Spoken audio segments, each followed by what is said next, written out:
किसी ने क्या खूब कहा है, किसी को कुछ देना चाहते हो तो उसे अच्छा वक्त दो, क्योंकि आप हर चीज़ उससे वापस ले सकते हो, लेकिन दिया हुआ अच्छा वक्त कभी नहीं। नमस्कार दोस्तों, मेरा नाम है अखिलेश मदेशिया। आपका आप ही की यूट्यूब चैनल पे बहुत बहुत स्वागत है। एक छोटी सी स्टोरी शेयर कर रहा हूँ, जिसमें एक गांव में एक साधु रहता था और वो अपनी रोजी रोटी भिक्षा मांग के चलाता था। और वो हमेशा एक वर्ड बोलता रहता था, जो चाहो सो पाओ, जो चाहो सो पाओ। और वो हमेशा इसी धुन में लगा रहता था। और उधर के जो आसपास के जो गांव वाले हैं वो हमेशा इस बात को खूब उसका मजाक उड़ाते थे और हमेशा कहते थे कि ये क्या बोलता रहता है हमेशा। तो उधर से किस रास्ते से ही कोई एक लड़का गुजर रहा होता है, वो बेरोजगार होता है।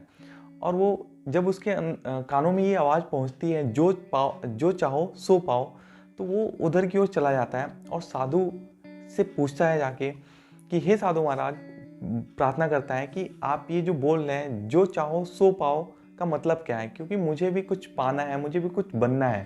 तो उसने कहा, मेरे पास दो ऐसी अनमोल चीज़ें हैं जिससे कि तुम बहुत कुछ बन सकते हो, पा सकते हो, इसलिए मैं बोलता रहता हूँ जो चाहो सो पाओ। उस साधु ने उस लड़के से कहा कि तुम्हें पाना क्या है, तुम चाहते क्या हो। तो उस लड़के ने कहा कि मुझे एक व्यापारी बनना है, वो भी हीरो का, मेरा सपना यही है। तो उसने कहा ठीक है।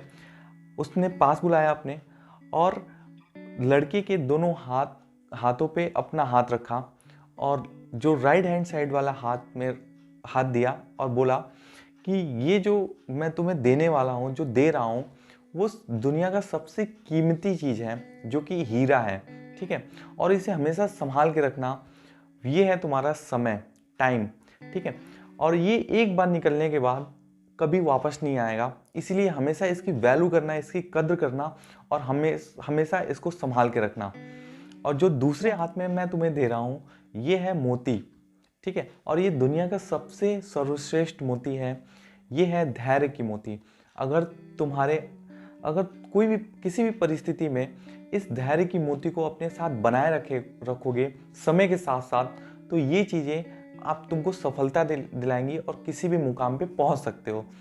अब उस लड़के को समझ में आ गया कि ये मुझे क्या मिला है, हीरे और मोती, जो कि समय और धैर्य के रूप में है।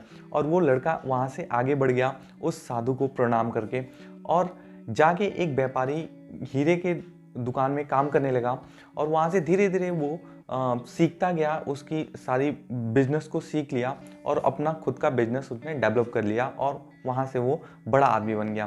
तो यही है कि हमें भी ध्यान रखना चाहिए, हमें भी अपनी लाइफ में देखना चाहिए कि जो समय है हम उसको वैल्यू देना चाहिए, उसको कंजर्व करके रखना चाहिए।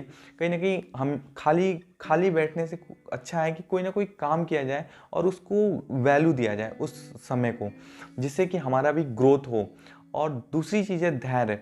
धैर्य इसलिए कि कोई भी काम कर रहे हैं और उसका रिजल्ट, उसका परिणाम नहीं निकल रहा है और उस आपको नहीं समझ में आ रहा है, लेकिन फिर भी आप धैर्य बनाए रखिए, क्योंकि समय के साथ धैर्य की जो प्रतीक्षा होगी ना, वो आपको सफलता दिलाएगी।